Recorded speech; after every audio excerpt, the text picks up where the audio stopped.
हाथों में कमजोरी आना, बैलेंस ना बना पाना, रखने आप दो पैकेज फूड यानी कि प्रोसेस फूड उसका सेवन ना करें। सफेद चीजें यानी कि घी, शक्कर, नमक और चीनी, इन सब चीजों का सेवन कम से कम जापान से आए हिसार में कैसे रुके, एक बड़ा सवाल है। अब आप सोच रहे होंगे कि प्रतिभा किसकी बात कर रही है, तो आप लोग को बता दूं कि एक डॉक्टर मेरे साथ मौजूद है जिन्होंने जापान से भी पढ़ाई की और हिसार में आकर रुके हैं, यानी कि हिसार के लोगों की सेवा करने के लिए पहुंच चुके हैं डॉक्टर समीर नागपाल जी। आइए मुलाकात करवा दूं। सबसे पहले बहुत बहुत स्वागत है सर का हमारे चैनल पर। सर नमस्कार, क्या कुछ कहेंगे? बहुत सारी जनता आपको लाइव देख रही है। तो Pratibha ji, I thank you for the warm introduction. So I am very happy, मैं बहुत खुश हूँ कि आप हमारे से मिलने आए। अभी हम ऑर्थोमेड हॉस्पिटल हिसार में बैठे हैं। मेरा नाम डॉक्टर समीर नागपाल है। मैं एक मिनिमली इन्वेजिव और एंडोस्कोपिक स्पाइन सर्जन हूँ। मेरी स्पाइन सर्जरी की शुरुआत फरीदकोट में जब मैं ऑर्थोपेडिक्स की डिग्री कर रहा था तब हुई। वहाँ पे मेरी मुलाकात डॉक्टर राज बहादुर से हुई। उसके बाद मैंने 2 साल पुणे में और फिर जापान में स्पाइन सर्जरी यानी कि एंडोस्कोपिक स्पाइन और रोबोटिक स्पाइन सर्जरी का अनुभव प्राप्त किया, और अब मैं अपनी जन्मभूमि यानी हिसार में और हरियाणा और पंजाब में अपनी सेवाएं दे रहा हूँ। चलिए, जैसे जापान से आप पढ़ लिख कर आए हैं तो लोगों ने सोचा कि हिसार की सेवा किस तरीके से करेंगे। जापान में रहने के बाद भी, वहां से पढ़ाई करने के बाद भी आपने हिसार आने की क्यों सोची सर? जी, तो ये बहुत ही अच्छा सवाल है प्रतिभा। तो जो हमारा ये एरिया है, Haryana Punjab specially north India का, तो मैं बोलूँगा कि ये पिछले 3-4 दशकों से यानी कि 1980 के बाद से यहाँ पे स्पाइन सर्जरी के मामले में कोई भी बढ़ोतरी, कोई भी आधुनिक तकनीक नहीं आई है। यहीं हम कंपेयर करते हैं, तुलना करते हैं जापान से, कोरिया से, इवन पुणे से, तो वहाँ पे स्पाइन सर्जरी एक नए चरम पे पहुंच गई है, जहाँ पे वो एक बहुत सेफ और इफेक्टिव तरीके से काम किया जाता है।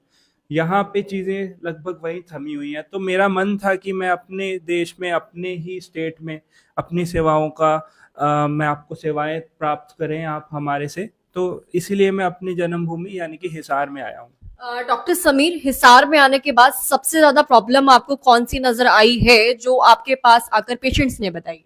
देखिए, हिसार और हरियाणा बिल्कुल भी बाकी देशों से अलग नहीं है। यहाँ पे भी डीजनरेटिव स्पाइन डिसऑर्डर्स यानी कि डिस्क का प्रॉब्लम, नेक का प्रॉब्लम, जैसे जैसे हमारी लाइफ सीडेंट्री होती जा रही है, जैसे जैसे पोल्यूटेंट्स बढ़ रहे हैं, तो हमारी जो डिस्क है वो धीरे धीरे डीजनरेट होनी शुरू कर देती है।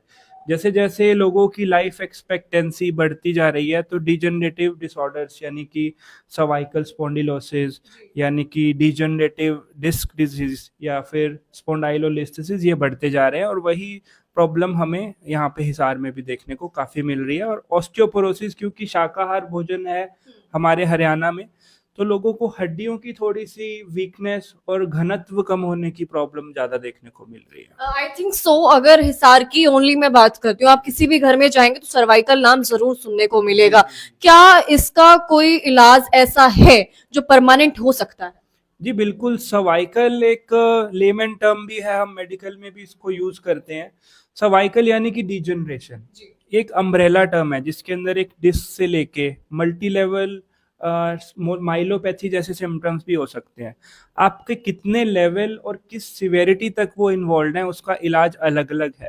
90% पेशेंट्स में इसमें हमें सर्जरी करने की या फिर कोई थेरेपी करने की ज़रूरत नहीं पड़ती है, लेकिन हाँ, अच्छी फिजियोथेरेपी और मेडिकेशन से हम इनको मैनेज कर सकते हैं। कुछ इंपॉर्टेंट साइंस जिसमें हमें अपने स्पाइन सर्जन से मिलना चाहिए, वो है आपके हाथों में कमजोरी आना, बैलेंस ना बना पाना, 2 हफ्ते से ज़्यादा ये दर्द होना, उसमें आपको अपने स्पाइन सर्जन से ज़रूर मिलना चाहिए।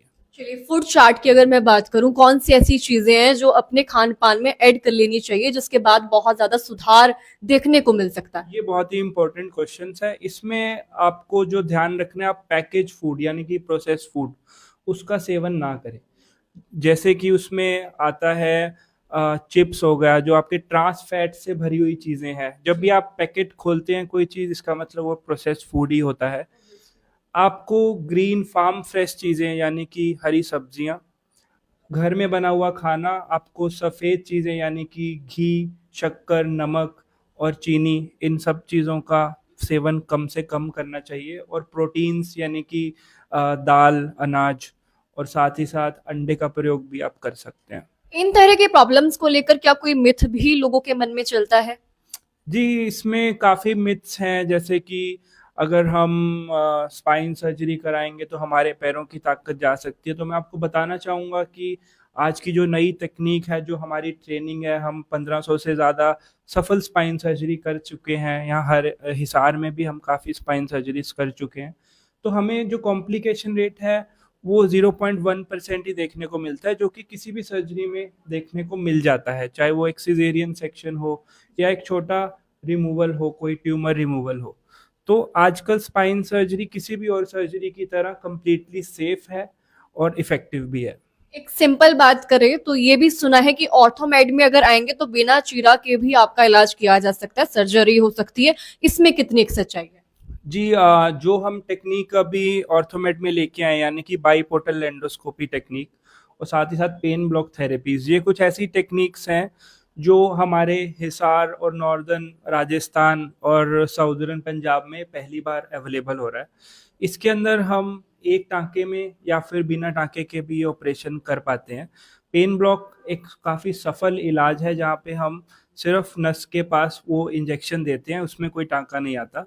साथ ही साथ बाईपोर्टल में आपको 1 या 2 टाँके लगते हैं, लेकिन वो काफ़ी इफ़ेक्टिव और सेफ प्रोसीजर है। मे बी एक नीडल से रिलेटेड भी कोई आप ट्रीटमेंट करते हैं, हमने वो भी देखा है, तो उसके बारे में आप क्या कुछ बताना देखो, चाहेंगे? पेन ब्लॉक थेरेपी जब आपकी डिस्क आपके मॉडरेट स्टेज में है, जहाँ पे कंप्रेशन कम है, यानी कि हमको 50 से 60% केसेस में देखने को मिलता है, तो वहाँ पे हम सेलेक्टिव केसेस में एक छोटा नीडल डाल के वहाँ पे एक ड्रग देते हैं, जहाँ से डिस्क रिजॉल्व होना शुरू हो जाती है और नर्व को कंप्रेशन से मुक्ति मिलती है, और आप फिजियोथेरेपी और नॉर्मल जो ज़िंदगी के रोज़मर्रा की चीज़ें हैं उसमें जल्दी लौट पाते हैं और आपका पेन काफ़ी कम हो जाता है। 70 टू 80% ये इफ़ेक्टिव टेक्निक है। वैसे डॉक्टर समीर, आपसे बात करते करते समय का पता तो नहीं चल रहा, मुझे लगता है 2-4 मिनट और लगाऊंगी तो शायद और ज्यादा समय हो जाएगा, लेकिन वीडियो को ज्यादा लंबी नहीं करेंगे। आपसे आखिरी 2 सवाल करना चाहूंगी। क्या कोई इसकी एज ग्रुप भी रहती है जिसमें ज्यादा प्रॉब्लम फेस करने को मिलती है? देखिए, अभी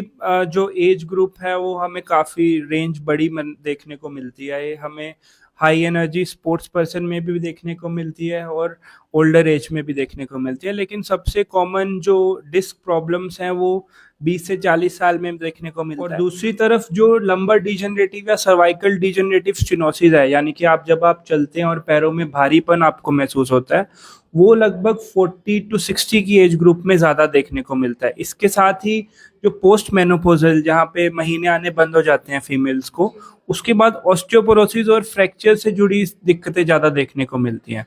जो स्कोलियोसिस है वो बच्चों में, यानी कि 0 से लेके 20 साल के बीच में एडोलेसेंट फेज, जो किशोरावस्था है, वहाँ पर देखने को मिलता है। तो स्पाइन सर्जरी बहुत डाइवर्स स्पेक्ट्रम में देखने को मिलती है। एक अच्छा स्पाइन सर्जन आपको चाहिए उसको सही समय पे डायग्नोस करने के लिए और ट्रीटमेंट करने के लिए। एज अ डॉक्टर आप क्या गाइड करना चाहेंगे जो लोग इस वक्त हम लोगों को लाइव देख रहे हैं? क्या कुछ मैसेज उन तक पहुंचाना चाहेंगे कि वो अपनी देखभाल अपने आप घर पर ज्यादा नहीं तो 10% तो कर पाए? जी, तो मैं आपको बताना चाहूँगा कि एक तो आप अपना स्लीपिंग पोस्चर अच्छा कर सकते हैं। आपको जो आपका मैट्रेस है वो फर्म कंसिस्टेंसी या मॉडरेट टू फर्म कंसिस्टेंसी का होना चाहिए। आपकी सीटिंग जो चेयर है और जो स्क्रीन आपकी आई लेवल पे होनी चाहिए। आपको हर 40 से 45 मिनट के बाद ब्रेक लेना चाहिए, चलना चाहिए, थोड़ा-सा फ्लेक्स करना चाहिए अपनी बॉडीज़ को, मसल्स को कोऑर्डिनेट करने के लिए।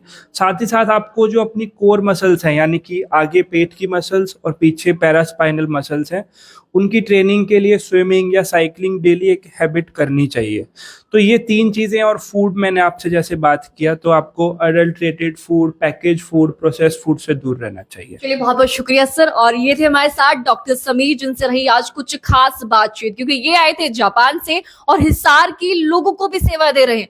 केवल हिसार और हरियाणा नहीं बल्कि पंजाब में भी इनका काम चल, राजस्थान भी शायद सर, आप राजस्थान में भी सर जो है बहुत अच्छी सेवा दे रहे हैं। तो मैंने सोचा क्यों ना आप लोगों को ये चीजें लाइव दिखाई जाए और बताया जाए कि अपने ही हिसार में भी अब स्पाइन को लेकर अगर कोई भी प्रॉब्लम आपको है या ऑर्थो से रिलेटेड अगर आपको कोई प्रॉब्लम आ रही है तो आप लोग ऑर्थोमेड में आकर एक बार अपनी जांच जरूर करवाएं।